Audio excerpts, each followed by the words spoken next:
Hello, everyone, and welcome to issue 3 of the monthly dive into the long box. I'm Gabe here. Returning with me, though, is the man, the myth, the legend, the Canadian supernova, good old Ajax. Hello, Ajax. Welcome back, buddy. Ah, that's a good tagline. I should use that. The Canadian supernova, the Super Saiyan mutant. What's been going on, buddy? It's been quite a while. It has been quite a while. Well, a lot's been going on. I moved to a different province. I live back with my folks now. Hell yeah. Used to work in a nursing home. That didn't work out so well. But, you know, I'm still surviving. Hell yeah, dude. Hell yeah. Well, I'm happy to have you back here. We're going to be talking about some comics, as usual. So I'll let you go first. Ajax, have you read anything or looked or skimmed through things recently in your free time? You know, it's funny that you asked me, Gabe, because I just read Punisher Kills the Marvel Universe recently. Oh, okay. Which is, I don't know if you know, but that's the first Punisher comic that Garth Ennis did. Was it? Oh, wow. It was. So this, I think it was in 95. So this predates his Marvel Knights run with Punisher. Like oh, 2 years, really? maybe. Yeah, because I just know about the Marvel Knights run with him. Yeah, so he did Marvel Knights, which led into Punisher Max. Oh, shit. Kind of like a continuation-ish of like Marvel Knights. But Punisher Kills the Marvel Universe is crazy. Really? It's I've only skimmed through the Deadpool Kills the Marvel Universe because that one was just so wacky and all over the place. So yeah, I haven't read the Punisher one though. I would say along the same lines. Okay. Just the concept in general always blew my mind. Yeah, along the same lines, and to me, like, I love Garth Ennis, but I love how Garth Ennis is like, I can just picture him jerking off like, fuck, I hate superheroes so much, I'm gonna fucking kill all of them. Motherfuckers, I'm gonna kill all of them. Because I've never seen a comic book writer that hates superheroes as much as Garth Ennis does. He detests the idea of superheroes. He fucking just despises it. Like, he gets a hard on waking up like, God, I fucking hate superheroes. As he's drawing a Punisher or as he's writing a Punisher comic. Yeah, he's like, oh man, I'm gonna draw a Punisher fucking putting a bullet in Captain America. I'm gonna love it. Oh my god. But you've been liking it though? It's a good comic actually. I thought it was gonna be really gimmicky and over the top, which it kind of is in some ways. But the ending is actually surprising. Yeah. I don't know if you want me to spoil the ending or not. Yeah, why not? Spoiler alert for people listening. Spoiler for people listening. On the $2 plan on reading. Patreon. Yeah, if you plan on reading Punisher Kills the Marvel Universe, you can skip past this. But when he's done killing practically everyone, and when I mean everyone, I'm telling like superheroes, supervillains, and the reason why he does that is because in this like one shot, they retcon how his family dies. So his family doesn't die by mobsters. They die because I think the X-Men are fighting. I can't remember who they're fighting, but they're fighting like a group of supervillains, and Punisher's family gets caught like in the middle of it. Oh shit! So it gives him that reason to kill them. It gives them that reason to just kill everyone and go ape shit, right? Go fucking sicko mode on the Marvel Universe. So at the end, he kills Daredevil. Oh shit! That's his last kill. But when he kills Daredevil, he pulls the mask off, and he's like, "Holy shit, that's Matt Murdock." Prior to killing everyone, Matt represented him in his trial when he got a life sentence to go to prison. Oh shit! So unbeknownst to him, he killed his lawyer. And when he realizes that, he kills himself. Oh my god! Jesus Christ! Garth Ennis did write this. Oh yeah, this is 100%. He's like, not only am I killing off every superhero, I'm killing the one this revolves around as well. It's funny because it's such a cartoony like story for like most of it. Then it has that poignant ending of like Punisher just committing suicide. It's like, holy it's fuck. like, what the fuck, dude? Like, what are you doing? But I think that's why I like it so much is because it takes a hard left. Yeah. It really does. Well, before I get into what I've been reading recently, because people, full disclosure, we are currently recording this, and it's today's New Comic Book Day. If you are going to the shops, I walked in today and I saw something. We discussed this on the last episode, with Drew, who was my co-host for that episode. We were talking about how I collected the X-Men series, the Jim Lee, that old, the one from 92 Jim Lee X-Men. And Good shit. and I discussed with you how Marvel has been like re-releasing old comics. So, brother. Yeah, you told me that, which I found that surprising. So you told me you found this, I think, in a double pack, right? So I've been like going to, because like every time I go to the comic book store, I look through everything that's there to see if anything piques my attention. And like I Right. go in and I see like comics from like, I walked in, dude, they had X-23 #1 from like 2003 or 4. And I was like, oh, like they restocked it? And I'm like, but why is this with the new stuff this week? And I look and it has the new Marvel logo. It has Wait, when you say X-23 #1, do you mean NYX? Is that what you mean? no, the one where she like looks young and she's kind of like turning to the page and like, fuck. It was her first solo series. I think it was just called, Okay, but I don't think it was that long ago. let me I don't think it was see. 2003. Let me see. X-23. Of course, I look it up and it's all the resells. It was definitely, I know it was like, it might not be 2008, it might be like 2007 or something. But I know she had her first series in like the mid 2000s. Yeah, that would make sense. Let me see when this was. Is there a year on this? 2005. I was 2 years off. Okay. I was 2 years off. Okay. But yeah, 2005. So, but it's just a resell of that book. So like it threw me off. They've been doing that a lot. I bought like an Avengers Assemble book. I was like, oh, this is cool. It has 90s art. And I look and I'm like, oh, because this book was made in the fucking 90s and they're just reselling it. That's why it has that art. But I knew they were doing this. I heard this was coming out, so I was like, I collect them. So I bought the X-Men one. But what's cool about it, I wasn't going to get it because I'm like, I have the real #1. I don't need this. What's Right. cool, I'm showing Ajax so you guys can't see it, but the cover opens up. And dude, so you see how that opens up into like a 3-panel? I was about to say, yeah, so that's a 3-panel. But Wow. wait. There's a 4th panel. So every Oh, time you shit. open it, remember, I don't know if you remember, when this book was sold, there was 4 different variant covers Yes, that it made was. that made one big picture. This is the big picture. Like if you open up the book, that's what it is, which I thought was Oh, that's pretty fucking cool. interesting. And I was like, Wow. all right, that's cool. But then I open it up and I'm like, oh, you can't. There we go. It's like, I'm like, oh, this Those- is like a artist edition of like Jim Lee X-Men. So I was like, okay. So I flipped through it. It's #1, to whatever. But you get towards the end of the book. You get right to the end. It says like next issue, Firestorm, whatever. But then there's like a villains gallery drawn by Jim Lee. Oh, that's beautiful. And then there's this here. It's called A Blast from the Past, and it's like old school X-Men, drawn by Jim Lee. Oh shit.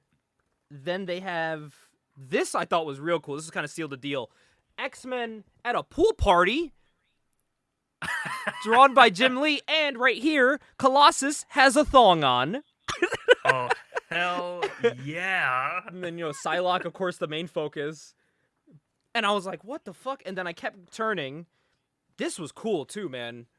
Omega Red, just looking badass, long shot, like Mojo-verse stuff. Real fucking cool. I do love me some Omega Red. And then they had these like character profiles drawn by Jim Lee. Oh, these are sketches. That's nice. Yeah. I'm like, what? Jim Lee sketches from his art? And then the other side of the poster is right here. So you could theoretically rip the cover off and you have a double-sided poster. Right. So that kind of sealed the deal on me paying for this. Granted, this was like $8. This is a $7.99 comic book, but you get all of #1, which is pretty thick. It's like 40 something pages. Look at the thickness of this. But you get all this Jim Lee art. So I was like, dude, Jim Lee's like my favorite. We discussed on the last podcast, but he's my favorite artist. Like, I'm not gonna say no to this. You know what I mean? I'm not gonna read it because I already read #1, but definitely cool little thing to have with the collection. Oh, But definitely. And I mean, if you love splash pages, there's plenty of them. there's a ton of them in there, a ton of them. But Ajax, the thing I read that I've been dying to talk to you about, my friend, something you Do a power recommended to bomb. me on issue 1 of the podcast, Do a Power Bomb by Image Comics. And brother, this is so fucking good. This is like I've read a lot of comic books before that like are good, but this one's just like it's so emotional. Have you read Do a Power Bomb? I wish I could say I have. So when I heard about it, I was like, man, I have to tell Gabe because eventually I'm gonna read it, and I still Yes. haven't gotten to read it yet. Okay, so I'm not going to spoil it for you, but I'm just going to say it is the saddest ending to a comic book I ever read, where I actually Wow. like got choked up reading a comic book for the first time in my life, like it was a movie. I was like, how the fuck did they do this? Like the book ended and I just went like, wow, like that was so good. I read it front to back in one sitting. It was so good. I just oh so good. It's labeled as The Wrestler Meets Dragon Ball Z, and that is the perfect description of this thing. It is another level. We get a little. I showed you this picture, but it was a picture of a luchador Spawn wrestling, which I thought was pretty Yeah, that's interesting. awesome. I love that. Love luchador Spawn, but I'd say a million times over, read this, and if you could buy it, buy it. Like this is so fucking good. I definitely plan on buying it because I think even here in Canada, the paperback is like $25 or something like that. Yeah, which it was is 20. It reasonable. was 25 here too. But it's this book has not left my mind since I read this. So You know, thank you when for I the saw recommendation. the artwork, when I saw the artwork, I was like, this kind of reminds me of Ultimate Muscle a little bit. Yeah, yeah, and the character designs are like Ultimate Muscle. It's really cool. But yeah, highly recommend Do a Power Bomb by Image Comics. Anything else you've been reading though? I'm trying to think. So I read that. Um, God, what else did I read? I was reading Spawn a while back, but I kind of stopped. I got up to the issue where they introduced Overkill. Oh, okay. Cool I think design. that's like issue Let me see. issue 8 maybe. I'm I gonna got look it up to for that you right issue now. and then I stopped.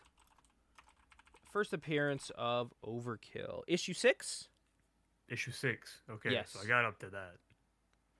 I was trying to think. I used to have this issue. Yeah, I always thought Overkill when I was a kid. 'Cause my dad had this issue. Overkill always looked cool to me. Yeah, Very very yeah, I cool. agree. I think it was a Liefeld creation. If I'm He mis- got not killed very mistaken. easily in the cartoon, but he was dealt with very quickly in the cartoon. He said some things in the cartoon that I was like, oh wow, they said that. They really Yeah. said that. I think you know what line I'm Yeah. referring to. Yeah. Because when they said it, I was like, what the? Man, gotta love HBO. Oh man, so before we went live, we were talking about the show. Like I've been watching the show recently, and it's great. It's honestly a great show. Mhm. So It good. makes me sad that it didn't get a fourth season. Oh, man. Because it got up to 3, right? And that It was got it. up to 3, and it was supposed to get another season, but HBO just didn't want to commit to it for some reason. Which is so odd because it was really good. Very adult themed. Very. I don't know. I feel like it could have went on for a lot longer. At least because I'm currently in season 2 and I'm loving it. Oh, I'm loving it too. And everyone is doing such a good job with the voice acting. Like Keith David obviously is amazing as Spawn. Yeah. Oh my god. Amazing. That's the Spawn I But hear whenever like I read panels and stuff from the book. oh, me too. Like I just can't. Like I can't get Keith David's voice out of my head. Like, Yeah. Spawn.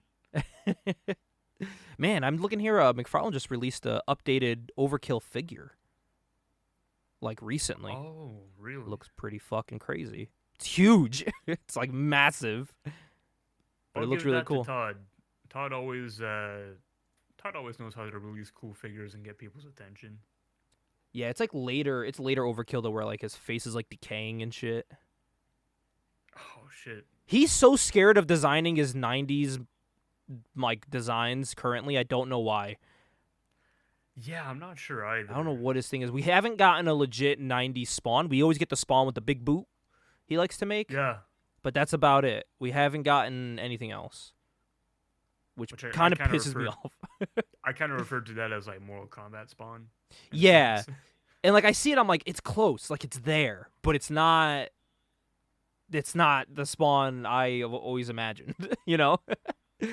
Like, I don't know. I always imagine Spawn with the spikes on the calves and shit like that. Spiky finger gloves.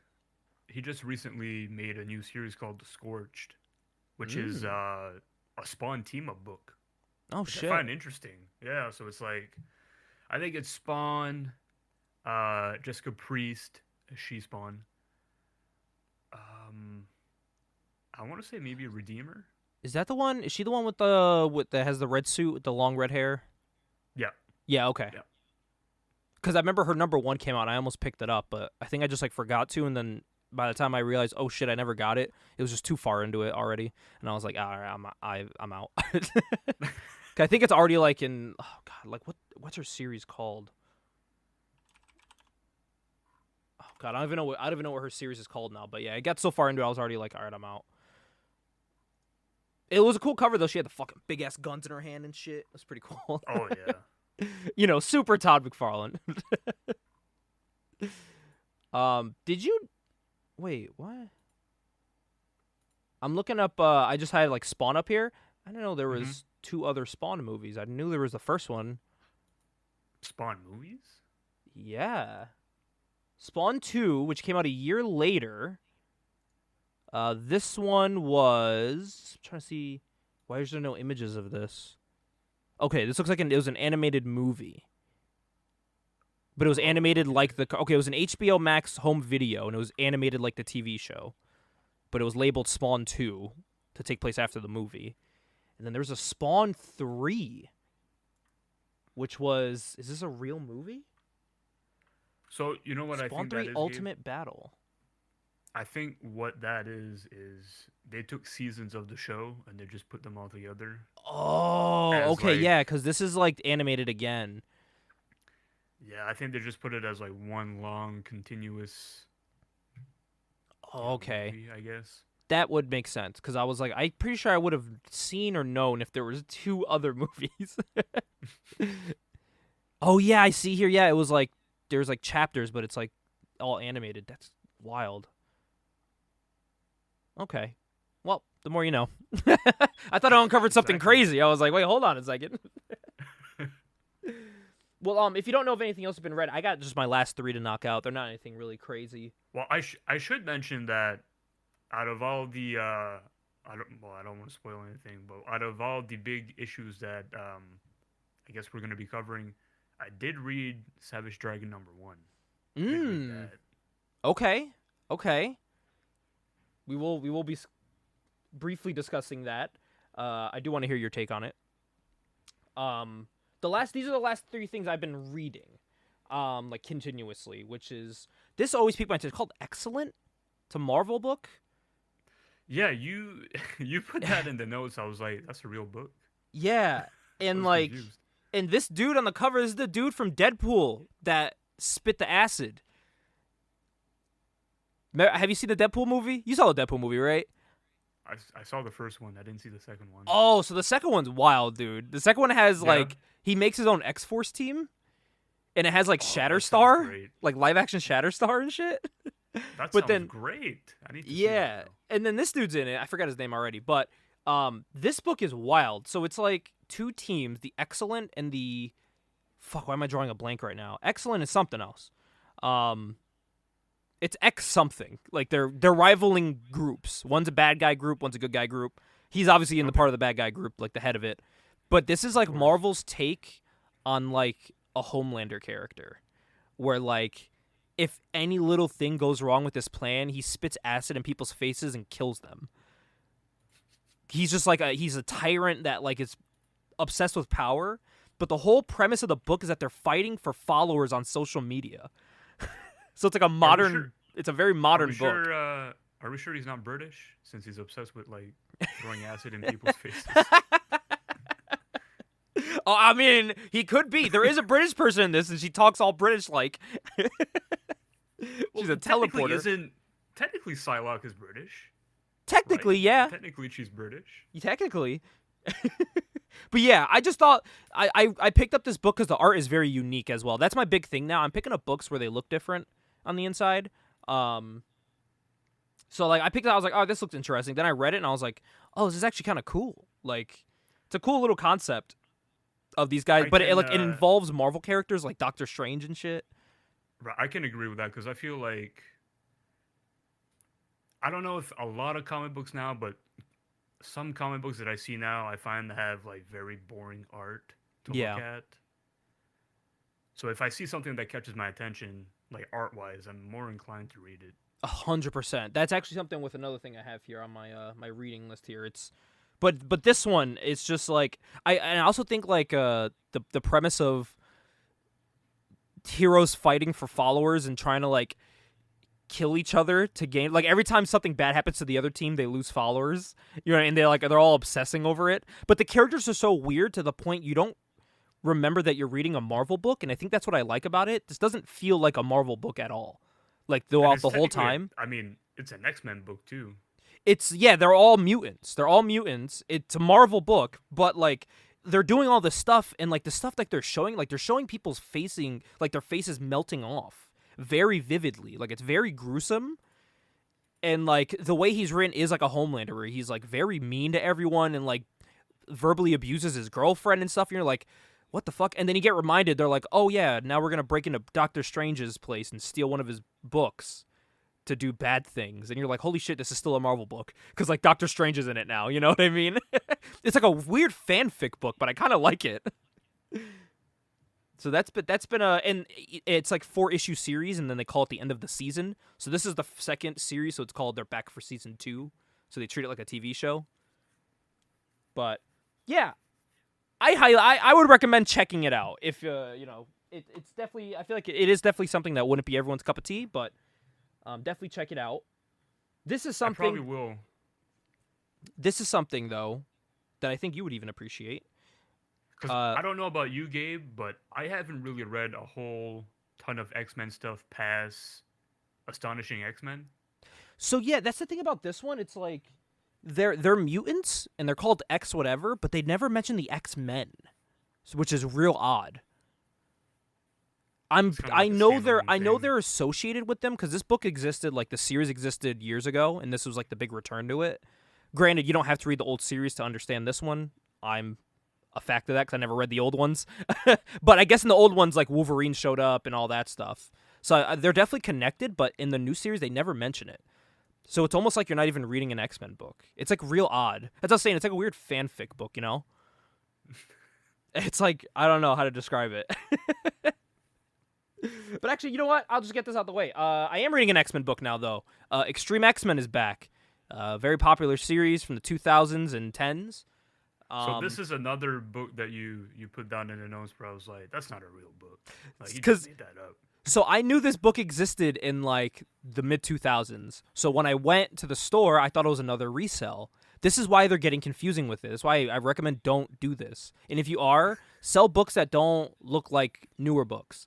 Because this was an ongoing series in the 2000s. Same cover layout. They didn't change the cover layout. Same logo, same character designs, but the story's updated. But that's the only thing that's like updated. You know what I mean? But so why like not just put on, like, why not put a sticker like, hey, we reprinted this or we changed something about it? Like, it's not that hard. Yeah. Like, and of course it says here it begins anew, but also all of their costumes are different. How do I know this is not how they branded the first issue that came out? You know what I mean? How do I know that? I don't know because I didn't read the old ones. I knew they existed, but I never read them. Right. And what caught my attention, I was like, holy shit, like, this is the Ultimates. Like, yeah, Ultimate Wolverine up there. Fucking Rogue's got her tribal tattoo, and like, they're all Ultimate out. You know what I mean? But I slept on this for like months. This issue came out like, I don't even remember what month, but it came out months ago. I slept on it the whole time because I thought it was just resells. And then I went to the store and I saw issue 2 came out, and I was like, oh. And then the month later, issue 3, and I'm like, oh, is this like a new book? Like, now there's like new issues coming out. I'm like, oh, maybe this isn't what I thought. So then I got to issue 4, and I was like, oh, shit, maybe I should hop on this because Chris Claremont writes this. And, Yes. you know, he wrote the 92 series with Jim Lee, so I was like, and, you know, he's iconic for writing anything X-Men. The cartoon show with storylines written by Claremont. Like, so we should probably get into it. So Claremont, of course, had an amazing run on Uncanny X-Men. yes. Jim Lee kind of takes over, gets his own X-Men book. So then for a while you have Uncanny X-Men, and then you just have X-Men. Yes. Which collecting Kinda for me going gets very confusing. It does, yeah. So they kind of go head to head for a while. And then I want to say like after 2000, I want to say Joe Quesada's like, yeah, like you've done great, Chris, but we're actually going to fucking boot you off Uncanny X-Men. And I think the reason why they did that is because they wanted to capitalize off of the first X-Men movie. Mm-hmm. So they were trying to build storylines that were capitalizing off the movie. And they did have those X-Men movie comic books that like came with the movies that you could pick up at the store. I don't know if you ever read those. No, I haven't. And I don't Nate think just bought a bunch. Yeah, I don't think Claremont wanted to do it. I think Claremont wanted to do his own stuff. Yeah. Which I don't blame him. So I kind of look at that in retrospect like, why the fuck would you boot off like one of the greatest writers in comic book history? Yeah. Because he doesn't want to do what you want him to do. Like, I think he's been doing this long enough to where like he's got a feel for it. And like then they gave him Extreme X-Men. Yes, which he wrote for years. For years. So when I saw he was coming back to it, I was like, all right, I'm gonna give it a chance because I like Claremont. I like his writing. His writing, he's very writing heavy. And I think that's an issue nowadays. A lot of comic books are they kind of have that old image motto where it's a lot of art that they're just trying to show off, and the story's kind of there. But with Claremont, it feels like the story's the main thing. And I actually, the story in this one's actually, it's not too bad. Like, they really emphasize the mutant hate in the world. I don't know what time frame this takes place in for two reasons. One, it's still all, like, Ultimate costumes, so it's very, like, the comic book art is that grungy, dark 2000s Ultimate art, which I like. But I don't mind it either. But they changed some things, like, I don't know if you read it, there was a Gambit series recently where he hung out, like, he was training young Storm. And I think it was Claremont that wrote it, right? I believe so. I would have to look back. I do own it, but I have to look back. I think it came out last year. Yeah, it did. Yep. And the thing about that, Storm has this, like, lightning bolt on her head she's never had before that would, like, glow when she, like, her powers would start to work. Like, her eyes would glow and the lightning bolt. It was a cool aesthetic. It looked cool. She had, like, the head shaved on that side. But now in Extreme X-Men, she has that. So it's like, she didn't have that before. So did it just, like, appear? Because I'm pretty sure if you're reading this from the last series to now, you're like, oh, it probably just looks like a tattoo. But if you read the last book, you know it's like, it's something that she never had before. So it's kind of jarring. So I don't know where the timeline takes place in this. Like, does this include that? This must be a part of that story then, you know? I don't know if she has that. It's very confusing. But I also wanted to show off too, it was a cool cover. They do cool variant covers of old X-Men covers. It's a cool little Phoenix Saga variant for issue 4, which I thought was cool. I thought was very cool. They even got the little heads up here in the corner. And the team too, the team is all people I like. It's like Bishop, Gambit, Storm, Rogue, Wolverine. Kitty's a part of the team. But they also have that newer chick. I think it's Scott and Jean's daughter, the younger redhead with the head. Rachel, yeah, who has the Phoenix inside of her. Yeah, she's a part of this team. Rachel, you're all right. But yeah, I mean, it's cool. It's a good series. I like it. It's not the best, you know what I mean? I like it better than the ongoing X-Men series, which I got 3 issues into, and I wanted to jump through a window because I hated it so much. By the current X-Men series? Yeah, dude, because I don't know if you've seen them on the inside. You open it I up, haven't. the first page is just a novel of text to like catch you Oh, up on what's going on. And it's like oh. the first issue, and I'm like, I don't want to read this. And every like couple pages, there's like a page of just text. I'm like, if I wanted to read an actual book, I'd read a book. Like, I'm Yeah, here to read an X-Men story. I don't think comic books should do like synopsis like that. No, and they It's do it too for much. every X book. Whoever's in charge of the X-Men series now, they do it every single one. Like the current Rogue and Gambit series, which I'm not too hot on. It's kind of weird. Which you think I'd be a big fan of. I love Gambit. It's okay. I'm just muscling through it because it's a mini series, so I'm just gonna get it over with. Speaking about Gambit, one of these days we have to go through Gambit and Bishop's. They kind of had like a team up book. Yeah. I want to say like in 2001 ish. Really? So Gambit and Bishop had a team up book that lasted for like 6 issues, and it was written by Scott Lobdell. Holy shit! I just pulled it up here. Oh, these covers look so sick. Covers are sick. Let me tell you, the story isn't. The story's sick. Oh no! It's a 6-part It's- series. I would say it's probably Scott's like worst work I've read of his. Damn. He's kind of polarizing though, I would say, because he took over X-Men books, I want to say in like 90 when Jim Lee left. He kind of Yeah. took over Jim Lee's spot for X-Men, and he wrote X-Men for like 5 or 6 years. I'm trying to see something. The cover art for this looks like the artist who did the what was the GameCube game? Marvel what was their name? Rise of the Imperfects. Rise of the Imperfects. Oh, Imperfects. Yeah, The yeah, art that was for a good this game. looks like the artist who did Rise of the Imperfects. Also, this was a bi-weekly series. That's kind of cool. That's interesting. I'm a big fan of that stuff. Which brings me to my last book I read, Ajax. Currently in week 3, it's a weekly Spider-Man book. I don't read a lot of Spider-Man stuff because I don't like the current Spider-Man stuff. Granted, there's an issue I saw today which was drawn by John Romita Jr. Almost bought it, but this book. Speaking about John Romita Jr., you've heard that they killed Miss Marvel, right? Oh, they did? Yeah, they killed Miss Marvel as of like I think this A- week. Again? No, Miss Marvel as in Kamala Khan, not. Oh, Danvers. oh, shit! What the fuck? Oh, Yeah, I like don't Kamala know Khan though. I what- thought she was cool. Yeah, I don't know what the logic or decision was behind killing her, but it's John Romita Jr. that does the art for it. Dog, the minute you had the name Miss Marvel, you're destined for death. It's so it's so strange too, because like she's one of the few Marvel properties that they've introduced in like the past 10 years that people like. I'd say and, like, besides Miles Morales, like they like Yeah. Kamala Khan. I think they don't like Captain Marvel. Even in the books, her books are kind of iffy. But the Kamala Khan Miss Marvel books are really good. I thought she was a Yeah, cool character. I would rather read Miss Marvel than Captain Marvel. Yeah, Day of and the week. yeah, and honestly. people are like, listen, I'll say here, I don't like Captain Marvel books, and people are like, oh, why? Because of the movies? Like, no, I never liked Captain Marvel books. I never liked the Captain Marvel character, how OP they made her. I just thought it was kind of like odd and very abrupt. Which I'm fine if you want to like remake a character, but they just made her I so kind of like liked OP. her. I kind of liked her like as Miss Marvel when she was in New Avengers.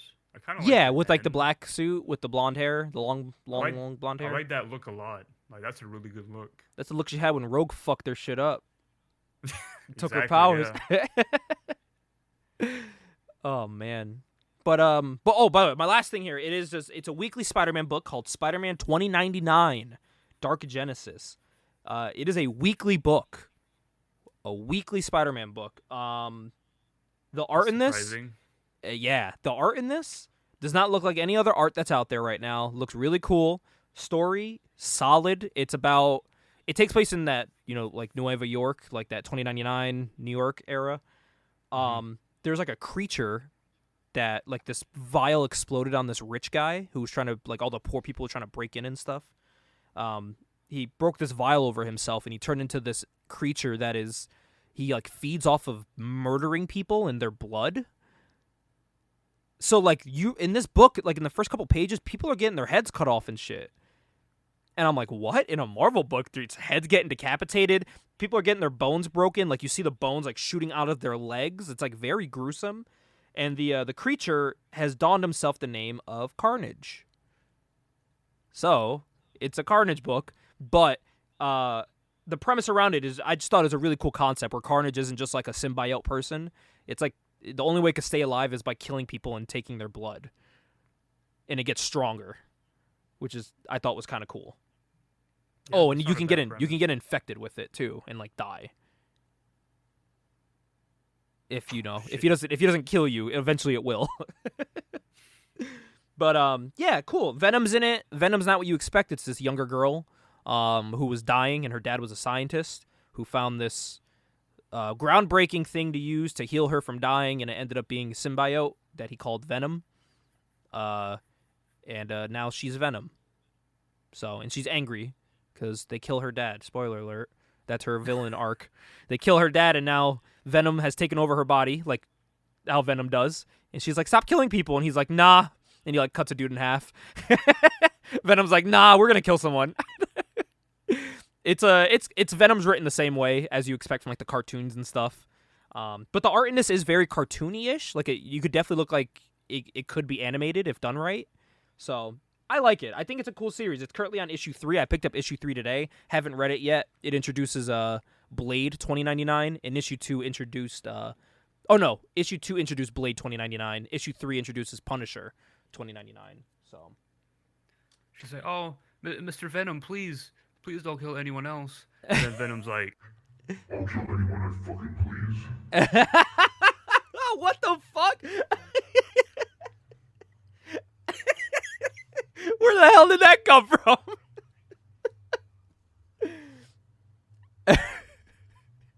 Buddy, you good? "Oh yeah, I'm all good. Oh my god, what the hell just happened? I just put on a voice effect. That's all." That was fucking awesome. All right, Ajax, I'm going to need you to tell me a story. Because I'm bad at those. what the people don't know is that I have now collected all the issues of issue 1s of Image Comics that came out that first year. For the most part, all of them. I have For them, yeah. So obtained. we should probably be. Yeah. We should probably be more straightforward. I think it's mainly the founding fathers of Image. Yes. Well, I did add on some extra ones that I saw did come out as like the initial launch titles that I was like, all right, I'll throw those in too, just for fun. Right. But the main 3 I needed were Youngblood #1, which I have. This I bought a long time. This is what started it. Wildcats #1, super hard to find book. Wildcat. Wildcat. We're heroes, not zeros. I don't care what anyone says. One of the best theme songs ever. If you can rhyme heroes with zeros like that, then you got a fan in me for life. I got this one I added on after Shadowhawk #1, which was a launch title for Image. Probably my favorite cover actually. Yeah, Number and you one. can't really see it. It's like embossed in there. It says "Who is," but it's very like Yep. faintly in there. So it says "Who is Shadowhawk." Cool design too. I got the Holy Grail Spawn #1. Oh, It was yeah. only after I purchased this, I opened it and noticed it was a first printing as well of Spawn #1 in perfect condition. Which I was like, wow, I really did get this first. I got this for like, I think it was like 50 or like 40 something. So to me, that was a steal because this book does go for a lot. Oh yeah, that's at least an 8.5 on CGC, brother. I I threw this in. This wasn't a launch title, but this is one you would appreciate. Supreme #1. I bought I this. think that came out like 2 years after. Yeah. Real So quick much? though, this story in issue 1 is shit. Yeah, it's not good. And usually if you have an Image comic, you're like, all right, you expect the story to not be the best, you know what I mean? Which has changed in current days, but at the time it was like, all right, you're buying this to see some cool art. Yes. The art in this is it's good, but the coloring is what throws me off in this. I wonder if I could show you a quick example, which bugs me as an artist. Bugs me to no end. So, there's one part in this. Like, this page looks cool. This is a cool spread, you know, Supreme looking like a fucking boss, you know what I mean? Looking cool. And then, as you know, Supreme has, like, that, like, tank top where, like, his, you know, he's showing his guns, you know? One thing that bugged me, there's this image here of him, but his face looks fucking weird here, but they don't, like, outline where the suit ends. So it's like a weird, I don't know if you see the weird coloring. It, like, is just added in. That's really weird. Yeah, there's it almost no looks break like in the his. suit. It almost looks like his suit is like torn off. Yeah, but then the next page, he now has long sleeves. Which he keeps onto the next page where he has long sleeves. And I'm like, what? And by the way, he has like gold wrist gauntlets. Now he has like silver long sleeve gauntlets. And then the next page he's flying away with no sleeves again. And I'm like, what the fuck happened to his sleeves between like the last page and this page? No idea. Oh, it's not even last page. Okay, one page, long sleeves. This page, short sleeves. Oh, that's ridiculous. That's fucking ridiculous. And I'm like, what the fuck was going on? And they do it again here. They don't outline where the suit ends. So it's just like a weird coloring that has to make it happen. Maybe that's why they fucked up, because Liefeld didn't draw like where the suit ends. I don't know, man. The story is like, it's holding on to threads too. I'm like, I don't know. Yeah. I don't know. It was, yeah. It wasn't the best, but I did see this here, though. Rob Liefeld fans, but that's in the Thrasher font, if you know what the Thrasher font looks like. Ah, yes. I just thought that was kind of Yes, cool. it is. I do believe in this, though. Yeah, the back of this image book, they're advertising X-Men, Superman, Predator, and, like, it's Marvel stuff, which I'm like, what? But the first two is Pit and Wetworks, which are Image comics. Yes. And then, like, down here, like, they got, like, Dark Horse ads, Image, Marvel ad. Like, the biggest ad there is Marvel. I'm like, what? Your hand is covering it, but there's Valiant there. Oh, as yes, well. Valiant. Yes, you are right. Valiant, too. I'm like, what the hell is going on? This is a weird time, man, where you could buy an image book and it's advertising Marvel stuff. It's kind of funny, yeah, but if you think about it, at the time, they were outselling, I think, Marvel even. Yeah, Marvel had to Like, pay just for that about ad space, everything. buddy. And Ajax, this is the one I'm going to need you to give me some story times for, because I own it. I have not read through it yet. A lot of these I have bought just to buy. I did read through Wildcats #1, just because I watched the show, so I was like, oh, let me compare it. But Savage Dragon #1, which is the final one I have for my my image collection. You said you did breeze through this, huh? I read it, and after I read it, I watched the Cartoonist Kayfabe interview with Eric Larson because I wanted more of a breakdown on it. Yeah. What'd you think of it, of the story? Was it solid? I liked it. You Yeah. didn't? I thought it was a good first issue. It's no Supreme #1. Oh, it kicks the shit out of Supreme #1. It's hard to tell people that you're a Supreme fan, because I think most people are like, so you like the Rob Liefeld run? And it's like, no, I don't. I like the Alan Moore run. I did go to Barnes & Noble, and they had the giant anthology book of Supreme. And I was like, oh, do I get it? I was debating. If it's the Alan Moore run, 100%, because it's some of the best work he's ever done, and most people haven't read it. Let me see. What are those called? Why am I drawing a blank right now? The arc is called Story of the Year. That's what the arc is called. I'm just seeing... Oh, it's a compendium. That's what it is. Okay. It might be like all of Supreme stories, honestly. Interesting. I'm just looking it up here. The Supreme... Oh, that's the Supreme Court compendium. I don't need that. Damn. Now I can't find it on their website. Yeah, I can't find it on their site now. I have to go to the store again and see if I find it. But the cover was cool. It was him just like standing there. Look, I was like, 'cause the minute I saw it, it was like a couple days after you told me like everything about Supreme. So I was like, oh shit. Yeah. Yeah, I gotta find it to see. But if I ever see it in the wild again, I'll send you a picture. If it's, I'm telling you, if it's the Alan Moore run, you got to pick it up. And it's easy to tell if it's the Alan Moore run because it's got that really nice Alex Ross cover. Oh. Oh, okay, yeah. The one Yeah. I saw, I got that new wizard and they covered it. They had like other sketches of it. I was like, oh shit. But yeah, so that's what I got for my image stuff. For my my image collection that I have growing. But Ajax, I know while you've been gone, you've been getting into the card game a little bit, huh? I have. So I actually bought the complete set of Shadowhawk cards. Oh, okay. Yeah, and I think I don't remember. It's still in the box. I haven't opened it because I don't have like binders and I don't have like card sleeves yet. So you don't want to like open it until you get those? Exactly, yeah. And I think I bought actually, you know what? Let me pull it up because I bought it on eBay. Yeah. Of course. Right? Well, I bought it on eBay from a seller in Winnipeg. I'm not saying I'm in the card game, but I remember, I forgot where it was. Like, I think it was, I would buy the 90s X-Men figures, and they would come with trading cards, and they were like Jim Lee cards, the ones that you'd get in the packs, but they would put them with the figures.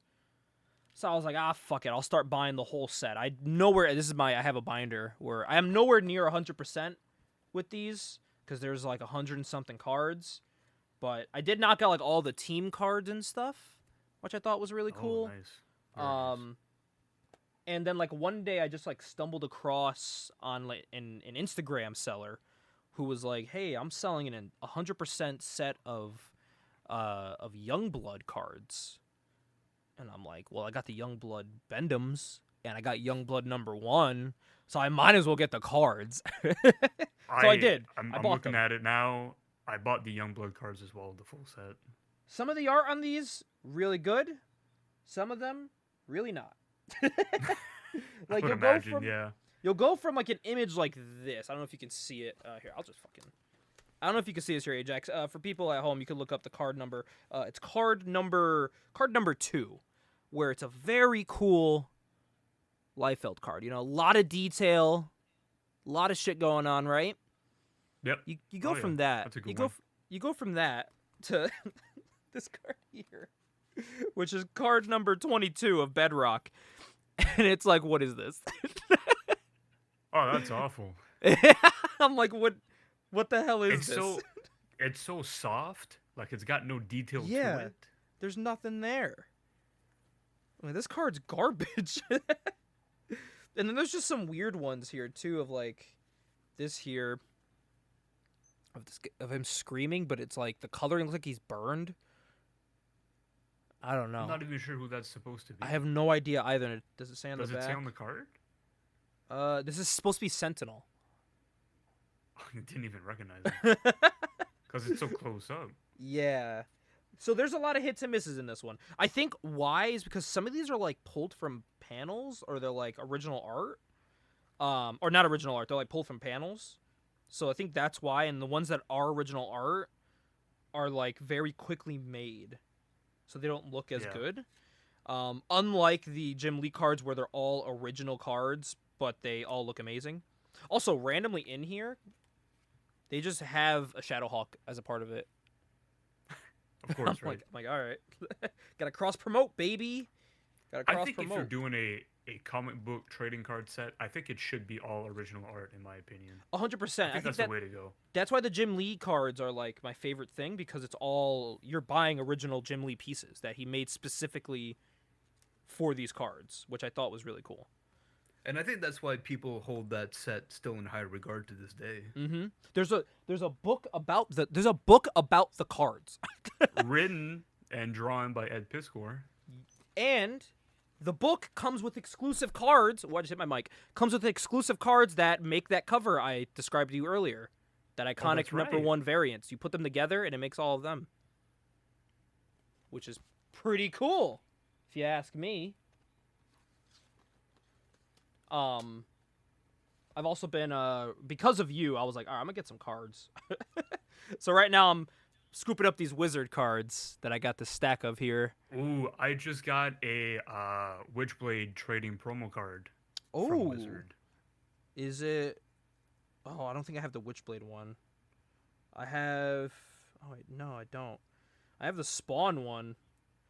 Some of these are cool, man. I have the She one. Some of these are cool because if you look, like they're cut to be like see-through. Oh yeah. So it's Okay. like it's Wildcat and Batman boxing in a wrestling ring, or like in a it's supposed to be a boxing ring, but it's 3 ropes, so it's a wrestling ring. Yeah. And the crowd is like where the card is cut, so it's see through, which I thought was It pretty gives it cool. more like depth in a way. Yeah, and they do that with a couple of them, like the Spider-Man one. They cut where the web is, which is really Oh, cool. that's a really cool card. I like Yeah. that one. So there's some really cool ones. The Spawn one, of course, is cool. They're all shiny cards, so they look really aesthetically pleasing. Of course, I got my the Supreme one's really cool though, real shiny, Yeah, that's So- I think that's a Prism card. I could be really wrong. cool. So I was like, man, I'm collecting all the Wizards magazines. I'm like, I might as well just put the cards with it too. You know what I mean? I do have some cards complete with the magazines. I have to go through those and see which ones I have. I think I have this like Supreme one still like wrapped in a baggie with the issue it came with, I believe. Fuck, you could get that graded. Yeah, honestly, my favorite card of this whole thing, Maron, drawn by Jim Lee, Holiday. Hey yo, Shit, man, he went crazy on Jim drawing Lee went graphs. wild with this, bro. It's almost photorealistic. This man, for people who don't know, Holiday is a elf who is wearing little to nothing and wearing a very skimpy bottom. It is. She's from Wildcats, isn't she? I don't know. Is it- Real name She Holiday. I think. Yeah, Jim Lee's Image Elf. This was just made original just for this. Really? She's just a character made for this card. So Which he is just made up a character for a trading card. That's crazy. Yo, and he gave her that thing. You know what I mean? Yeah, he was thinking about his wife that day. Yeah, he had that Psylocke mindset when drawing her. Oh man, but I do know there is something that you've been pandering for. Not pandering, but I couldn't think of the word. Yeah, you showed me that, and I was so jealous of it. Which I stumbled That's so across cool. by accident, like Yeah. weeks before you even, or months before you even brought it up. I just went to a convention. This dude was like, "Hey, $15, you get this brand new metal tin of." $15. Yeah, he's like $15. You get this little metal tin of image cards, and I was like, "Is it new?" He goes, "Never been opened." He's like, "I just need to get rid of it," and I said, "Okay." The cards were still sealed. Cards were still sealed. Everything was still sealed. 100% cards. Me and Justine went through them. 100%. Everything's there. We sorted You got them. a fucking great deal because Yeah. that set on eBay is going for a lot of money. Really. Yeah. And I have the factory set number of 4227. This is the factory set Chromium series. Which I like about since every card is like a shiny card, they do this cool, unique thing, for people who don't know, of making what's supposed to be, because every card's a foil card, what's supposed to be their special foil cards are like this, I don't know if you could see through it. It's an entirely Yeah. see-through blue card. This is supposed to be, this is Shadowhawk, but in person, it's cool to see, but if you're showing it to someone, you can't really make out what it is. But cool little concept. You don't see cards that are, and they're like hard plastic. They're not like flimsy. I don't want to pull out the actual cards because they're foils from 1993. They have this weird gunk on them. Like they feel like they make your hands dirty and put this like Yeah. layer of gunk on your hands that I don't want to get back on my hands. I couldn't get it off for like a week. They call it breaking, like when the cards like break together. Yeah, I saw a dude review the cards and he had gloves on and I'm like, smart man. I should have done Oh, that. we might have watched the same video actually. He was wearing like those he was wearing like the surgical gloves or like the ones used for like spray painting. Was it Junk Wax Junkies? Oh god, I don't even know. Because I watch that channel a lot for cards. Because I got those cards and I was like, all right, is it just me that experienced this with the cards? You know what I No, mean? That's very So I was very like- common That's very common with 90s cards. Yeah. Very common. Which is I'm happy that my wizard ones aren't, but I think it's because they're all in protective things, so they don't have that on them. They feel perfectly fine, even though they're all They're in foil card cards. sleeves. Okay. Yeah, they're all on sleeves, which I think minimizes that. But yeah, they're cool cards. I wish I could look through them more, but it's like I had to go fucking put surgical gloves on to look through trading cards. I was like, I'm not doing that. But you said you were looking on eBay. Did you see how much you snagged those for? The image tin? Did you get the tin? No, I didn't. I wish I Oh, did. how much is the tin going for? Let me see if I can On pull it up. eBay, as well. like on Canadian eBay, it's going for quite a bit. I don't know about American eBay. Let me see. I'm gonna type in the name right here. We're gonna do a live search through right here on the podcast. Image Universe Founder Series. Speaking about the Jim Lee set, so that's got a collector's tin as well. I don't know if you knew about that. Oh, does it? And on Canadian eBay, the sealed set with the tin is going for like 200. Oh shit! I would not pay 200 for it, but I do really want it. Damn. Holy shit, dude! Some of these cards are going for crazy prices. You're right. Yeah. Okay, so which I thought was really fucking cool about these cards. There's some cards where they're just they're all the number one covers as cards, Yes. and I'm like, that is Yeah. so cool. I remember I got that, and Justine was like, "Oh, that's cool," because she went through them with me. I was like, "Why don't comic companies do this?" Like, you know how much those would sell if you just remake your iconic comic covers as trading cards? You are just sleeping on money if you don't do that. I'm looking at this Spawn one right now. The Spawn one's going for $54, and that's not graded. Someone's That's selling just it was a box of 24 packs. The packs are still they're unopened packs. For $60.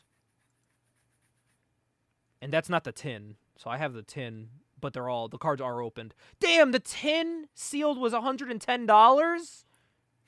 Yep. Sheesh, I should never open the cards. Well, I was going to open them anyway because I wanted to, but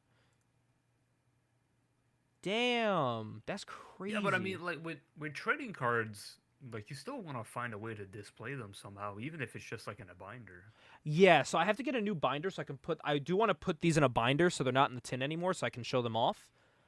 Cuz let me tell you, they're beautiful cards, like, and they're like unique art on them, like the Jim Lee ones. So like a lot of them are cool where it's like characters in Image fighting each other on a card that you wouldn't see anywhere else. Right. Or it's like it'll be like a character, like it'll be Spawn, and on the card with him is a picture of Todd McFarlane, which I thought was cool. I've seen that card. It looks so ridiculous. Yeah. It But look looks at it looks like a frame from Who Framed Roger Rabbit. and I'm looking through here. There's cards of all the number ones I have: Youngblood, Shadowhawk, Savage Dragon, Wildcats, and Spawn, and Cyberforce #1. I gotta buy that, I gotta find it in my bin over there and put it with my other ones. But You know what I think we should do, Gabe? what? I've got an idea. I think we should do a more in-depth review on all the #1 issues Mm-hmm. and kind of compare which one's the best and which one's the worst.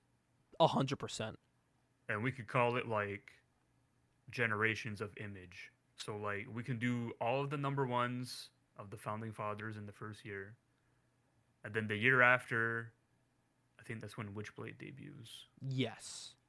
So we can do like We'll you know go what in I mean? So, order. like every year. Yeah, exactly. We can go in chronological order of like what are the best #1 issues that Image put out that year and what are the worst. I'm so down for that.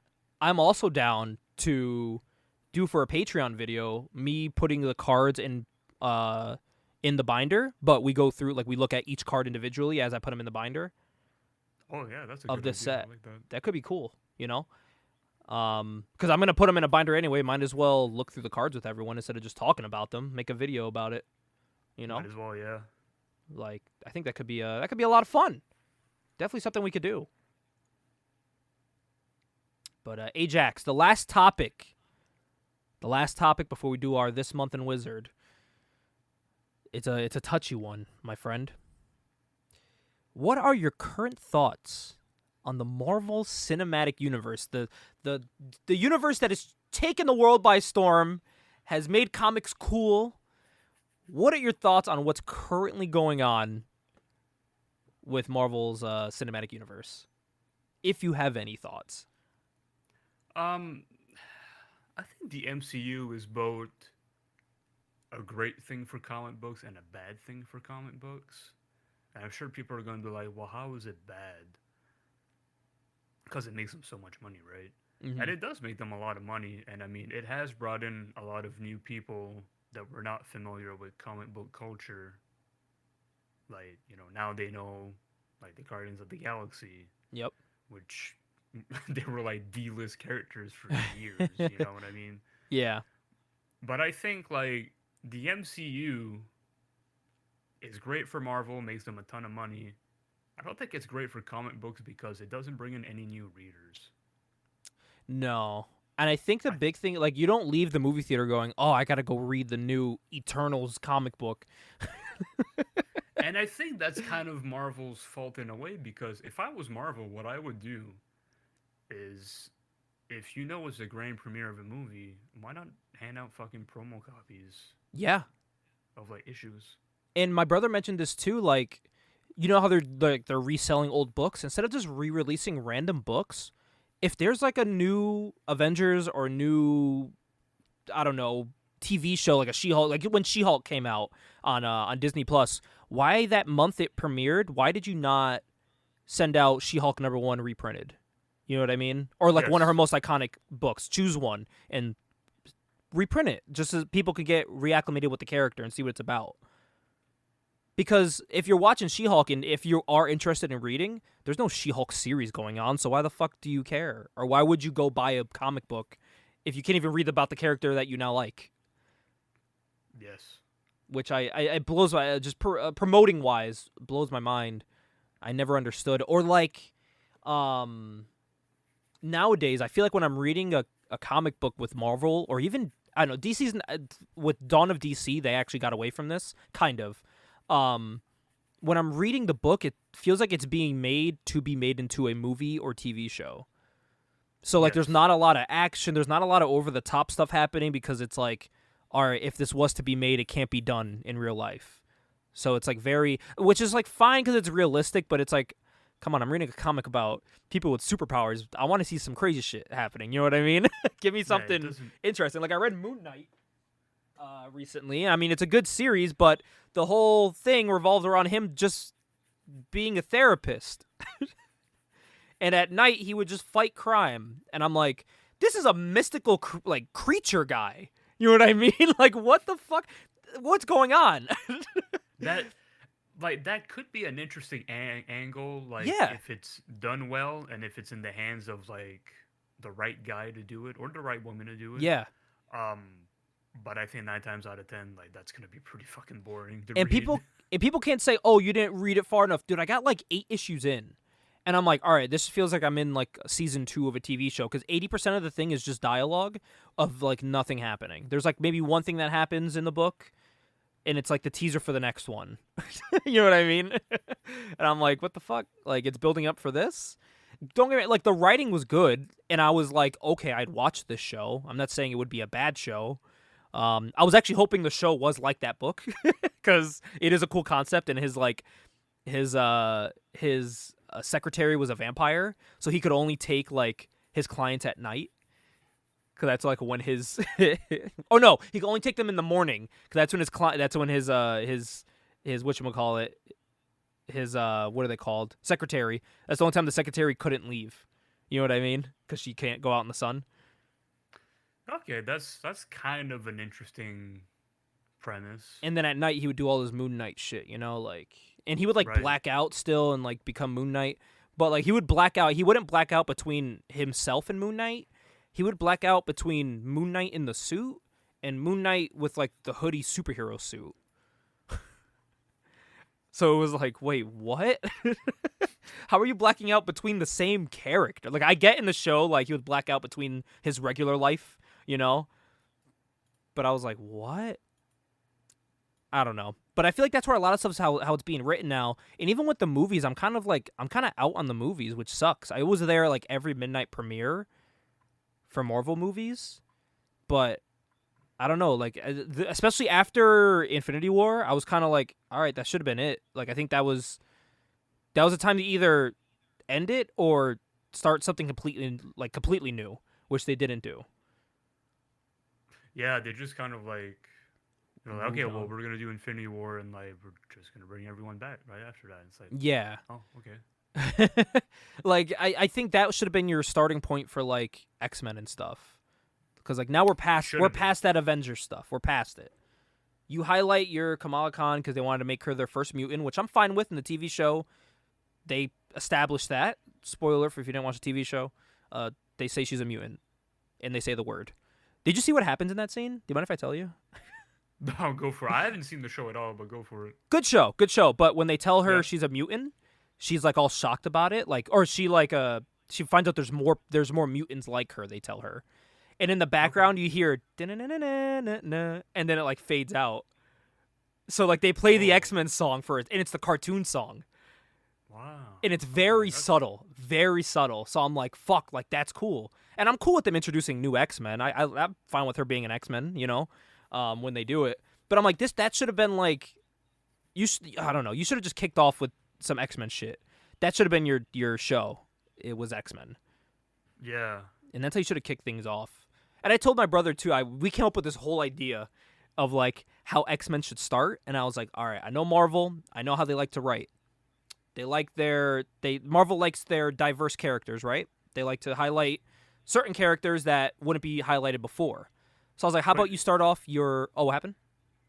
I was just about to say, like, X-Men is perfect for that because there's so many diverse characters. In Exactly. And I said, why not start off your X-Men's storyline highlighting a character that people already love? You don't have to make a new character. You don't have to force it. And was the highlight of when the show started and revolved around her, Jubilee.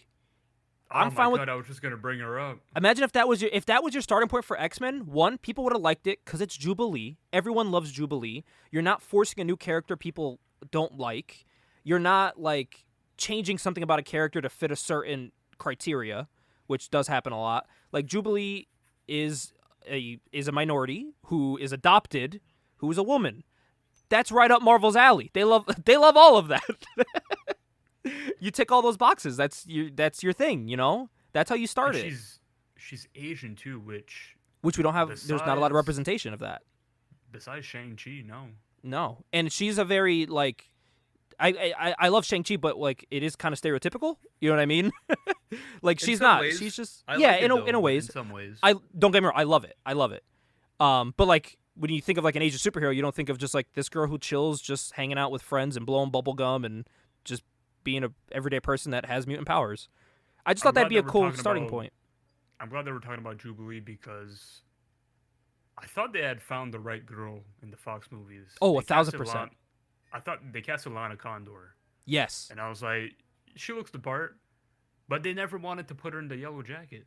How old is she now? She's our age. She's 26. Oh, she is. Yeah. She still looks pretty young. She could still be Jubilee. Definitely she could. She could still be Jubilee. She could. I'm down for that.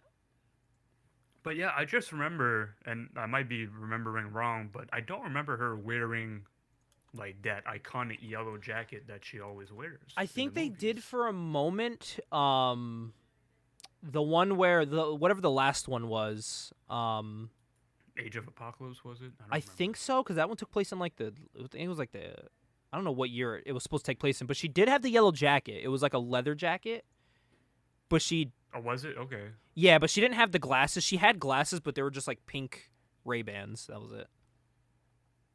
Yeah, if you look up Lana Condor Jubilee, it's the one where it was like young. Yeah, it was X-Men Apocalypse. It also had young, Nightcrawler as well. Right. And had the dude from Ready Player One. I'm doing a side-by-side comparison, and it's like... It's not the exact jacket. It's not. Like, they don't have the costume right. No, not at all. Don't. Not at all. It sucks because I feel like they have the right girl to play it.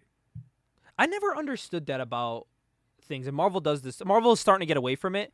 Is like, I know like modernized suits are like cool, but it's like sometimes just make the suit from the book. Like, I think Deadpool has showed us that like it's not goofy looking. You can just do it and it's fine.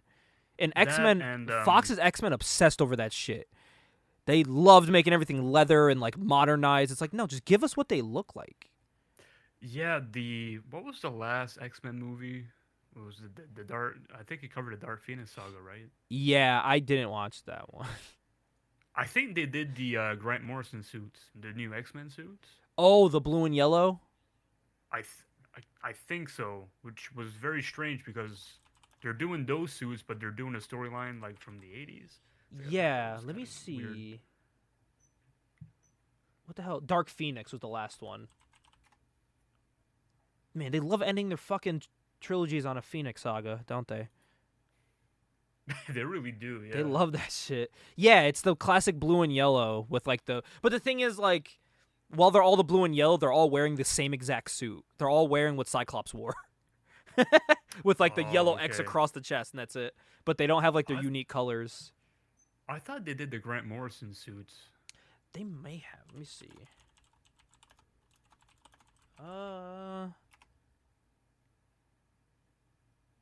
No, I don't. I'm trying to see. I did like those suits though. Those suits are cool. It was those similar. suits So are- it's similar. The X's on that chest are very similar to that in the recent one. Just instead of Okay. like the dark like maroon or black that they wore, it was like bright blue, like the classic colors. Gotcha. Okay. Yeah. So it was like pulled from it. It's definitely that X though. It's definitely the Grant Morrison X Mhm. top, definitely. So, but they look very neat and proper. They look like a school uniform almost. Which I never understood. Yeah, and they're so scared to give Cyclops the yellow visor. He's wearing blue and yellow, but he has a black visor. What are you doing? Just give him the yellow visor. You know what I think it is though? It's like you're saying that like they're afraid of like doing the comic book suits. Mhm. I think part of it has to be attributed to like Ultimate Marvel when that launched. 'Cause Oh, they yeah. designed so many suits as well. Because the whole thing with the Ultimates, it was just like, all right, this is real life. Like, this is happening. Yeah. So this is what they would look like in real life. That I think people forget that, too. It's like all these movies, it's all Ultimate storylines. It's Ultimate inspired, like everything. Yeah, the MCU is like very heavily inspired by the Ultimate Marvel. Yeah, 1,000%. Like, even down like to the Captain America suit, it's straight up Ultimate Cap. That looks very like modernized army kind of thing. Iron Man's definitely. But yeah, they don't pull a lot from like 90s designs. Probably because some of them aren't practical, but who gives a shit? This is a superhero story. Like I told my Honestly, brother, yeah. if we get first of all, if they ever do X-Men, it never should be a movie. We're done with X-Men movies. It's a TV show. There's too many characters to cover for it Way not too to be a many. TV show. It has to be at least like a 1-hour TV show. 100%, or like make it like, or just like make it like Last of Us, where it's like one episode highlighted a certain character, or just do what the cartoon did. There was a certain episode that highlighted just Gambit doing an adventure, and then one episode was the team back together, but the next episode was about Jubilee's family and finding out her back history. Like that's how it Yep. should be done. You can't fit that all into a movie, and I think that's what they never understand. And I don't know if they ever will do a TV show, but I don't think they will. I think Which they see so sucks. much money in doing a movie. and like they know they can do it where you can build a TV show into a movie. They're currently doing it now, so it's like they can do it. You can do your X-Men TV show that build into a big crescendo movie. You know, you can build a Yeah, TV like show that. leading to your Phoenix movie. You could do that, or you could do, I don't know, like a fucking MCU crossover movie with X-Men. You could do Exactly. that. Exactly. But yeah, I don't know. I'm going through a rough time right now with the MCU. I am We're not as on well. talking terms. I know that Echo's gonna get her own TV show. I might be Mhm. checking that out. Yeah, I like 'Cause I Echo. like Echo. I have been watching but the TV shows though. I haven't been Yeah. going to the movies, but I've been watching the shows. I tried She-Hulk. I got like okay. 2 episodes in. I didn't finish it. I didn't hate it, but I didn't like it either. So I it's like- kind of like whatever. I really liked Moon Knight. That was a really good show. I think they nailed it. I'm excited for Daredevil coming back. I'm excited as well because I heard they're doing the Born Again Yes. storyline, which I think is the best Daredevil story ever written. Yeah, so I'm very excited about that. What else was good? Captain America and Winter Soldier was a good show. I haven't seen it. It's a good show, yeah. I'd say definitely check Yeah. it out. It's not like game changing, but it's definitely good. It was a good follow up from WandaVision, which I thought was good too. Mhm. But that show was just trippy. That show was wild. But yeah, I think they have some good shows right now. I'm really into the shows, but the movies I'm kind of we're not on speaking terms. Honestly, I think I'm more excited for the James Gunn DC movies lined up. Oh my god, yes. I think I'm more excited for that. Cuz it's new, it's refreshing. I want something new. Yeah. And with him behind it, I know it's going to be good cuz he's such a good writer. He nails anything he touches, so I thought his Suicide Squad was great. It was His so Suicide Squad was really good. It was so James Gunn. much better than the other Suicide It was Squad. so much fun, man. And all the stuff that we're getting with that, it is just I'm really excited for Superman. I know he's going to knock that Superman out the park. Yeah, we really need a like a proper Superman, like a proper Christopher Reeves type of Superman movies. Yeah, give me that like what we saw in not the story, but what we saw in All-Star Superman of like his flashbacks as helping out his family and whatnot and just being just a genuinely nice guy. Like give me that. I would love that. I'm really excited.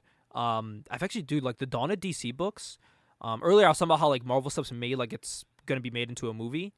DC's doing that, but it's also like we're gonna do the fun shit also. You know what I mean? Like if this was a movie, it'd be the best movie ever. Like that Superman series, so cool. But it's like I'm reading it and I can see it happening in real life in my head. But at the same time, there's these giant multiplying monsters that are taking over all of Metropolis, climbing over each other. It's super over the top and cool. And I'm like, yeah, this is cool. Like, I like this. Superboy's been really good. Like, he's very cool and relatable, but it's like he's on another planet trying to become their Superman, you know? So it's still over the top comic book, but it's an entertaining movie that you're reading through, which I think is great. I really hope we get cocky leather jacket Superboy in James Gunn's DC movies. So really hope we get he that. did bring back. He does have the leather jacket again. He has that suit again, with the sunglasses and the leather jacket. He brought I've it back. mentioned this before. That's one of my favorite comic looks of all time. It's basically the same thing, just that he has like a modern haircut now, where it's like that like fade, but he has like that It's like TikToker an haircut. undercut fade. Yeah. But he has like it's the same suit, which I'm like, that's cool. I like that. Yeah, I'd say I will die on this hill, and it's still early on, but I'm enjoying Dawn of DC books either on the same level or even more than I did with New 52, which I loved. And these new books have been crazy good. You like the New 52 run? I like them. I had a good time with the New 52 run. Because with that we got the good like the Great Capullo series and all that. Wonder Woman had a good run. Yeah, I was gonna point that out. I think Batman and Wonder Woman from New 52 had an especially good run. Mm-hmm. But I think besides that, a lot of it is hit and miss for me. I associate New 52 with DC's Ultimates. That's their Ultimate, where everyone got redesigned. It was very dark and grim, and it was very different from where it came from. What I like about Dawn of DC, which is their new run, I didn't read a lot of Rebirth stuff. I was out on Rebirth. I was whatever. I felt like it was just a continuation of New 52. But Dawn of DC, it's like they're just back to the basics. Like, Superman in this comic is what Superman should be in the movie. He is just a helpful guy who just wants to help everyone, and it frustrates him that he can't, to the point when he's trying to like keep his cover and work at the Daily Bugle, he has to wear headphones because he's hearing everything happening and he wants to help them, but he knows he can't because he has to keep his cover at the Daily Bugle. You know what I mean? Okay. Which I thought was really cool. And he has the hunchback where he doesn't look like Superman. He like has family dinners with the super family. At one scene he's like dancing with Lois during the family dinner, and everyone's like, "Get a room!" Like, it's very like it's just a nice wholesome story. And I picked up Superboy, really good. Again, he's living with Ma and Pa Kent. Superboy is to take care of them, and they're helping him out. So he's basically he's like a new Superman. He's like the farm boy helping them out, but he wants to be better. He wants to be Superman, but his issue is that he can't because there's too many Supermen in Metropolis. Like, he goes to save someone, but Supergirl shows up, and he goes to save someone else. Jonathan Kent shows up, and he's like, "Fuck." He goes to save a train. Superman stops it. And you find out the reason why he's out is because he's getting coffee for all of them. He goes to stop like a bank robbery. And shit out of the bank robber. And he can't do it because there's too many Supermen in the city. So he's like, I need to get out of here. And he tries going to a different place, but like Batman's there, and he's like, what the fuck? Like there's too many people here. Oh no, he goes to Gotham and all of the Bat family's there, and he's like, I'm not even gonna fucking try. Like. He just wants to help, and he can't, and he goes to another planet to do that. So it's a really good story. That sounds like such an unintentional, like, slapstick comedy type of book. It's like, I can't do anything no matter where I go. The whole premise is that he's seen as a joke or like second fiddle to everyone, but he wants to prove that he's not. So by doing that, he's going to a planet that doesn't have a Superman to show he can hold his weight, which I thought was a cool concept. It is. I might get into it because it sounds interesting. Yeah, it's only an issue 2. It's really good.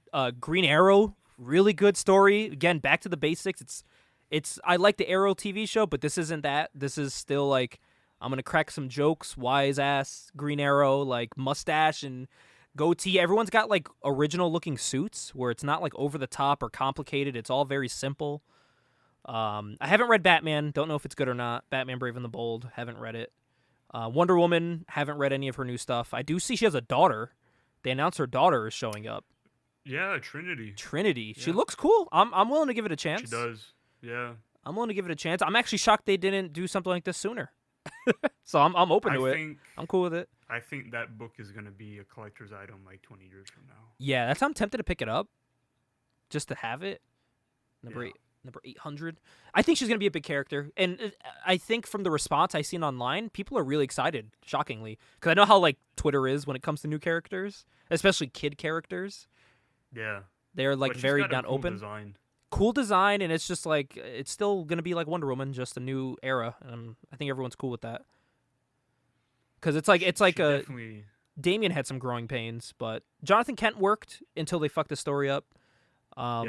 They just... Sure. If she's written well, I think it'll be fine. No, she definitely got more attention than Bane's daughter did. 1,000%. I don't remember that much attention for Bane's daughter. Yeah. I don't remember this much for Jonathan Kent's series that he got. Yeah. Yeah. I remember hearing rumblings when Blade's daughter debuted. Mm-hmm. And now her first appearance is actually going for a little bit of money. Oh, really? I found that surprising because I think she's only been around for like 2 or 3 years now. That'll help too when the movie comes out, if it comes out. I think, you know what? I think that's what it is. I think it's like speculation buying. I think that's what it is. That movie, for wrestling fans, that movie's getting the AEW Fight Forever treatment. I feel like every time we get close, there's no news about it. It gets pulled back, yeah. Yeah, I'm like, what the hell, man? Just give me my Blade, bro. It's all I want. Yeah, me too. Like, I'm still apprehensive about the movie, but because I'm such a big Blade fan, I still want to go see it to support it. Yeah. Yeah, I'm really... and plus, who's playing him, too? It's like, come on now. He was great as Cottonmouth in Luke Cage, so... Oh, yeah, they got a really good actor to play him. So, I just want it to come out. I just want to see it. Me too. That's all I asked for. So bad. And that's something I would go to the midnight premiere for, because I love Blade, and I think they'll do good with it. I will say about Marvel, like, they don't have a lot of bad movies. They just have like movies that are okay now, and I think that's the problem. Nothing's like a home run recently. Like Eternals wasn't. I'd even watch Eternals because I had no interest in it. See, I will say that the MCU has had some bad movies. But they've Okay. also had a lot of okay movies. Yeah. I think I'm just gonna say it. I think Love and Thunder was a bad movie. I see. That's the thing. Like, I had no interest in Love and Thunder. I had no interest in Ant-Man. Had no interest in what else came out recently. Anything from this new phase, I've seen none of. I haven't seen Guardians of the Galaxy 2 or 3. I just haven't. I don't know. There's been nothing really drawing me in that's like, all right, I need to see this. Like it was in the first like 2 waves. Yeah, I mean the Guardians movies are good. Yeah, those are. I feel like those are always good. Again, James Gunn, It's so a it's always safe- going to be good. Yeah, I feel like if you get a Guardians movie, it's a safe bet. Yeah, and I heard the new one is like the best, so Yeah, that's a positive. But like, yeah, Ant-Man's I'm not really drawn to. I didn't see the Hawkeye TV show. I heard it was good, but I heard it's a good Christmas TV show. Like you need to watch it during the holiday time. I think It's a low-key a Christmas TV show. is it Kate Bishop? Yeah, That's Kate. Yep. Okay. So it's That's like a interesting. father-daughter story. Also in the MCU, he's Kate's dad. Yes. Huh. Okay. He said, huh. Yeah. I think how they warrant it is because of the... Is it because of the snap? No, that's Ant-Man. That's the reason why his daughter's older now. I forgot. I have to watch the show to really see what's going Right. on with it, but hmm yeah, I don't know. I see a lot of memes from Ant-Man. That's probably about it. I see like the MODOK picture. Yeah, the MODOK picture's crazy. Someone fixed it by just making his eyes white, like how it is in the book, and they're like, "This is fine if the eyes are white. It doesn't look as goofy." I think that it was the eyes that were really throwing people off, and that weird smile he had. But yeah, I have Actually, yeah, I you have know like what? no That's a good interest. point.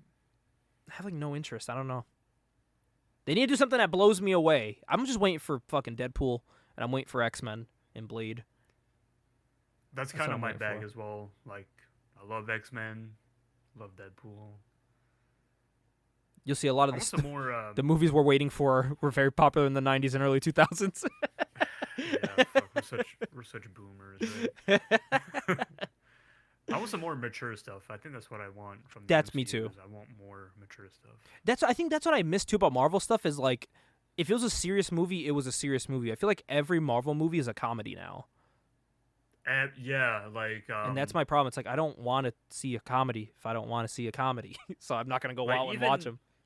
Even something like Infinity War, which should be treated super seriously, like you still got fucking, Spider-Man and Thor and Iron Man making quips. It's like Yeah, you guys are gonna fucking die. What's so Yeah. funny about it?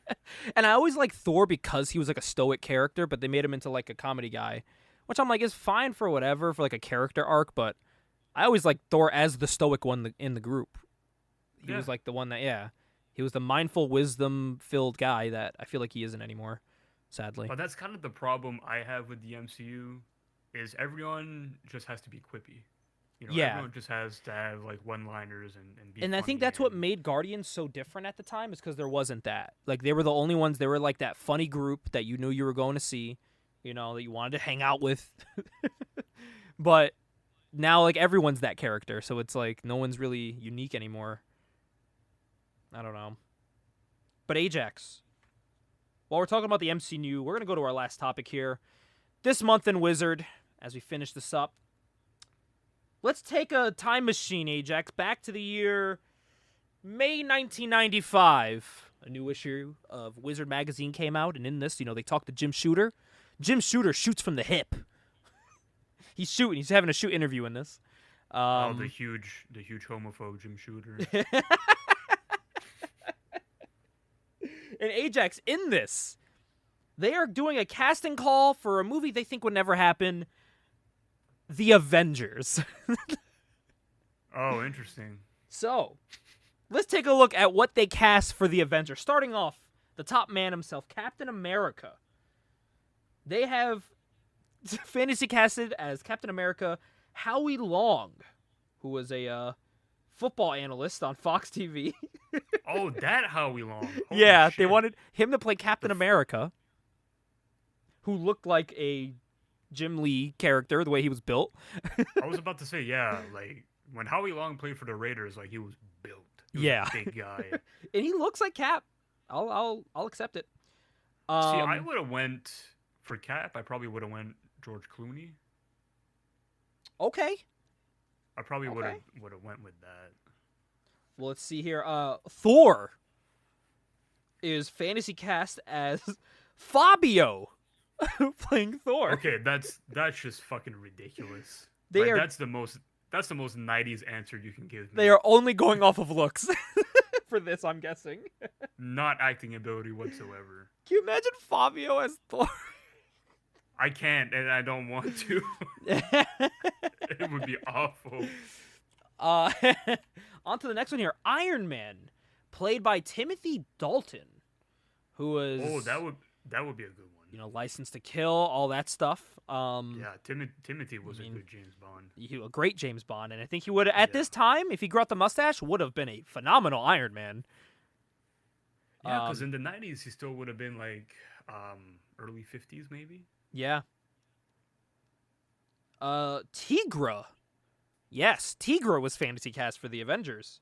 Wow, Tigra hasn't even been mentioned anywhere in the MCU, as far as I know. And who they wanted to play Tigra was Annette Bening. That sounds familiar. Let me Annette see. Bening. Annette Bening. The name does sound familiar. Annette Bening movies. Someone's probably yelling. Oh, Annette Bening, known for Captain Marvel. So she has ended up in the MCU. Who did she Oh, play shit, in look at Captain that. Marvel? She played. Who the fuck? Supreme Intelligence something? I don't remember her at all. She played Supreme Intelligence Dr. Wendy Lawson. She was... Oh, I remember her from the movie. She was one of the Okay. pilot people. She was all old, but she The had like pilot power. people. She had like powers, I think. I don't remember, but but yeah, Annette Bening. That's who they cast as Tigra. I wonder. Oh, she's in Mars Attacks and the Grifters. Tigra, is Tigra in any way in the MCU? I don't think so. I'm trying to think. I think Tigra was in... No, she wasn't. Damn, alright, guess not. I guess someone from Agents of S.H.I.E.L.D. is supposed to be her. But I isn't hate her that yet? fucking- Yeah. I hate that, like, oh, we're implying that it's this character. Yeah. Like, I hate that shit. Yeah, so... But she's not in there yet. Hawkeye!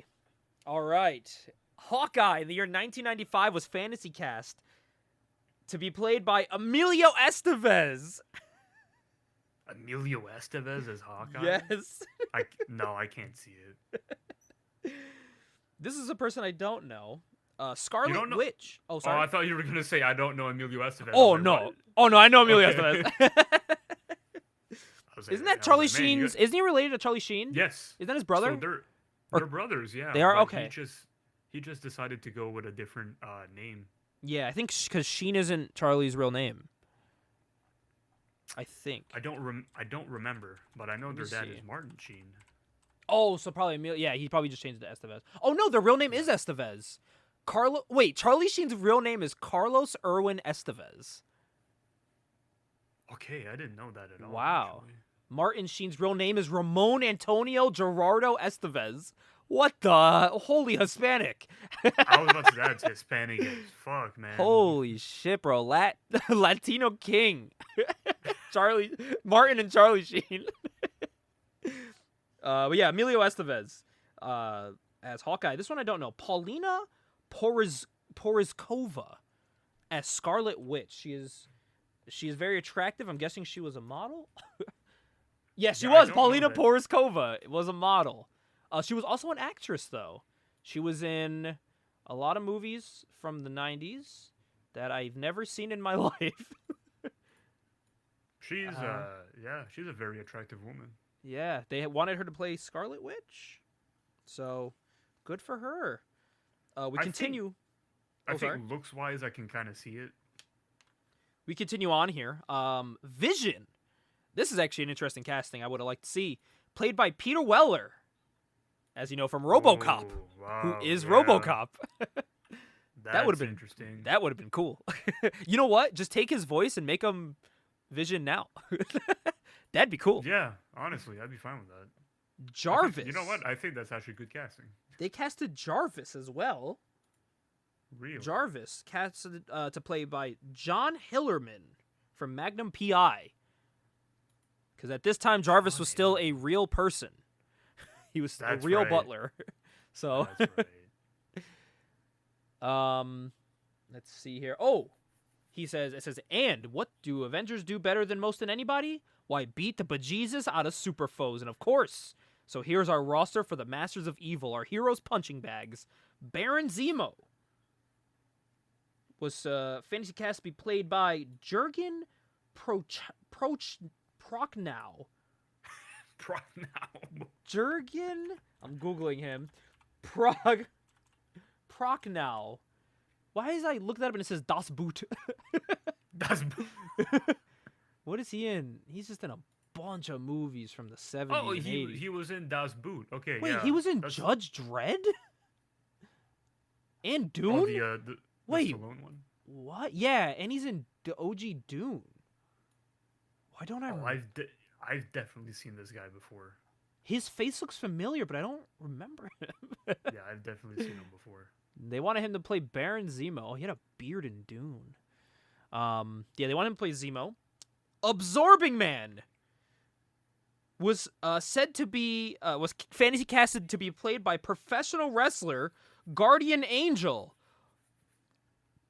Do you know who Guardian Angel is, Ajax? No, I do not. I do not. Let Do me, you know who here- Guardian Angel is. Here, I will read you a brief description of Guardian Angel. Guardian Angel, also known to people as the Big Boss Man, Oh, my Ray Washington God. Trailer Jr. Oh my God, that's right. That's right. Okay, so I think at the time he was in WCW and as he the was Guardian Angel. doing- as the Guardian Angel, and the Guardian Angel is like a real organization of like people that like walk around the streets at night to like protect people and stuff like that. Well, he was fantasy cast to play Absorbing Man. Pretty interesting. That's an interesting cast. And I think these are the last ones. Yeah, these are the last of three, which are the heels. Radioactive Man was fantasy cast to be played by George the Animal Steel. For you wrestling fans out there, he would eat Wait. turnbuckles. Wait. Time out. Isn't Radioactive Man jacked as shit? He is. Like, why George the Animal Steel of all people to play Radioactive Man? It's cool looking at these because some of these actually became MCU characters. Moondragon was a fantasy cast to be played by Persis Kambata. Sounds like a food. It does. Persis Kambata. She was bald, so she looks like Moondragon. What was she in? She was in a lot of space movies. Oh, rest in peace, Persis Kambata. Yeah, rest in Jeez, peace. I didn't know she was dead. Past 1998 in Mumbai, India. Oh man, she was a lieutenant in the Star Trek movie. Executioner, who was in the MCU, who was played by people know as Billy Butcher from The Boys. What the hell is that actor's name again? Oh my God, yeah. God, what's his name? Carl Urban. Carl Urban. Oh my Jesus. Yes. Yeah. Carl Urban, of course. Carl Man, Urban. I forget Carl Urban's been acting for a fucking long time. Yeah, dude. And the last one here, Enchantress. Not the DC Enchantress. The Marvel Enchantress. The Marvel Enchantress. Who is she in the MCU now? I don't remember if she is or not. She is not. That's kind of surprising because she's such a big part of like Thor's like mythos. Yeah, kinda I'm surprising. very shocked she's not. Well, who they were fantasy cast to play her. Of course, in 1995, you got to choose the most attractive blonde in the world, Pamela Anderson, to play Enchantress. Yeah, they definitely didn't go off of acting ability. Just went off looks. Now, if that's not an Avengers movie you'd want to see, I don't know what is. You know who I could see as in like if we're so strictly 95. I could see Uma Thurman as Enchantress. I could see that. I could definitely see that. That could have been really cool, actually. I still think her as Poison Ivy was good casting, just not in a good movie. And you want to know something? Like, these fantasy castings you think are so, like, out there, they would never happen. Well, Ajax, guess what? Guess what? On issue 4 of Dive Into the Longbox, we're going to look into a real fantasy casting as Ajax and I finally review Nick Fury, Agent of S.H.I.E.L.D., with the most fan-casted thing ever of David Hasselhoff as Colonel Nick Fury. You hear that, and you're like, okay, maybe these aren't so out of the ordinary. This is what people were casting at the time. Ajax, are you excited to review Nick Fury, Agent of S.H.I.E.L.D. for issue 4? I'm so excited. Like, I can't wait. We will, and I will try to get Sinide on to issue 4, and I'm going to make him watch that. Oh, my God. Well, Ajax, how did you feel coming back for issue 3 here? It feels great, man, to come on and talk about comic books. Even if it's just once a month, it's just nice to, like, get it off your chest and, you know, spend it with one of your best friends. Aww. You're so loving. Well, for people listening on Patreon on the $2 tier, the $5 tier, $10 tier, $15 tier, no matter what tier you're listening to, you do get this once a month. You also get Ultimate X Podcast every month. You get some other videos, some gameplay stuff, bunch of shit. Digital cards sent to you. And in the next issue, not the next issue, our next one-shot Ajax, one-shot number 3, there is a comic. It's technically a comic of the month that I'm highlighting. I guess you could call it a comic. We're going to be looking at and briefly highlighting Plasm number 0, which at the time, the only way you could read it, Ajax, it's in the trend, is by collecting the trading cards. Oh, you mentioned And the this, trading yes. cards made the pages. So we're going to briefly look at that in the one shot. We will see you guys then. Ajax, we're going to sign off. We'll see you guys in the one shot.